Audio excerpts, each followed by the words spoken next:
If you don't clean your room, there's no soccer for you this afternoon, Mum told Joe. But the team relies on me. He didn't tell her he was on the bench for the game. You haven't cleaned it in a fortnight. And when did you last wash your feet? Joe calculated. 10 days ago. Then he said, Cro-Magnon man never had to wash his feet. Joe was 13, and they were studying prehistoric man at college, especially the tribes who had lived 30,000 years ago in Europe. He had his life to get on with, like hunting mammoths. No time to wash. Dirt is man's natural state. The dirtiest things Joe had ever seen were the feet of a homeless man who was asleep in the library. As well as being absolutely black, they reeked. Joe knew he'd feel comfortable with feet like that. Clean feet made him feel uptight. As well as his feet, he'd avoided washing his hair for 3 weeks, and his ears were secret gardens. He was growing his hair to hide them. Since you don't hunt mammoths and we're not Cro-Magnons, that doesn't apply. I'll leave home then. I'll go and live in the wilderness. Except the only wilderness was a patch of blackberry in the nearby cemetery. Good idea, Tracy, his younger sister, said.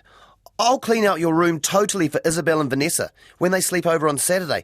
It'll be our new guest room. I don't care. Joe stomped into his room, threw some gear into 2 plastic bags, then rang the coach, putting on a hoarse voice. He'd just caught a bad chest cold. He was running a temperature, so it was bed for him, instead of shivering on the bench. On the way through the kitchen, he grabbed an apple. He'd hoped there might be a banana too, but Tracy had scoffed the last one. I'm out of here, he shouted. Forever! If you're going to be homeless, at least put your sneakers on, Mum yelled back. Joe slammed the door. Molly wagged her tail madly. Joe gave her a little cuddle. I can't take you with me, girl. You'd starve. Goodbye. We'll never see each other again. But on the side path, he waited, hoping his mum might rush out and grab him by the legs and plead with him to stay. She might even shed a few tears. Nobody came rushing out. Joe even thought he heard a laugh in the kitchen. He ran down to the park, putting his sneakers on halfway. Cro-Magnon man must have had pretty tough feet. Some kids he didn't know were playing touch rugby. Can I play?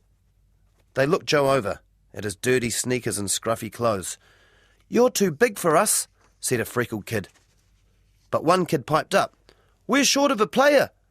Joe wasn't very good at touch. He was a better soccer player. He dropped a few passes and then he kicked the ball into the creek and refused to rescue it. The water looked cold and murky and really wet. We don't want you to play with us, the freckled kid decided. You're a vagrant. Yeah, another agreed. My dad's a policeman and I'm going to report you for losing my ball. Joe just laughed. Of course he was a vagrant, just like the guy in the library. But he sloped off and hid in the changing room, just in case the police did turn up.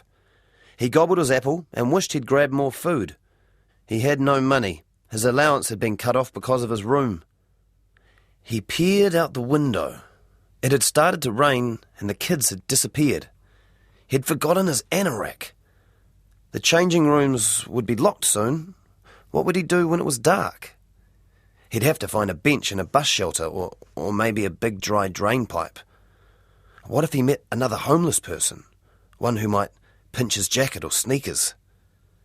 Even though he'd been asleep, the guy in the library had looked fierce, menacing.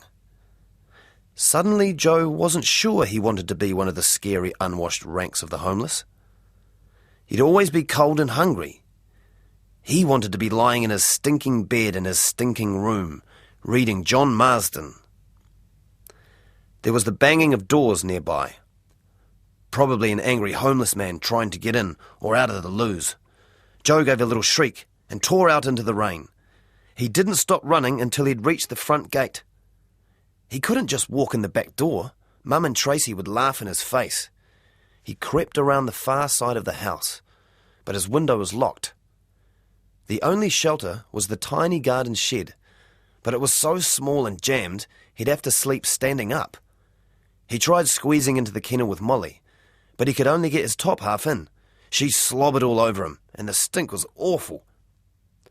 It had been his job to clean the kennel out, but he hadn't done it for a month, and now he had fleas jumping all over his chest.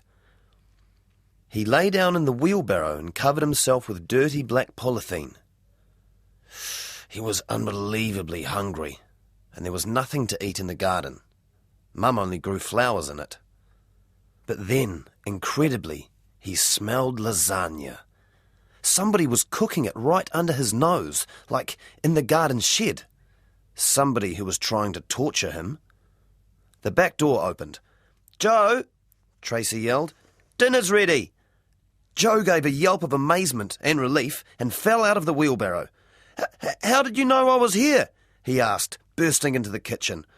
"I knew you wouldn't be far away," Mum said, and Tracy said, "You stink worse than ever. I'm not going to eat with you." "Have a good shower, quickly," Mum said. Joe plunged into his room.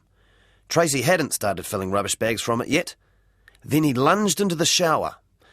After he had washed all the fleas down the drain, he put on dry clothes that weren't too dirty and had 2 helpings of lasagna. "Can I watch The Simpsons special tonight, Mum? After I've cleaned my room?" Mum grinned. "You'd better record it. That room is going to take you at least a week to clean."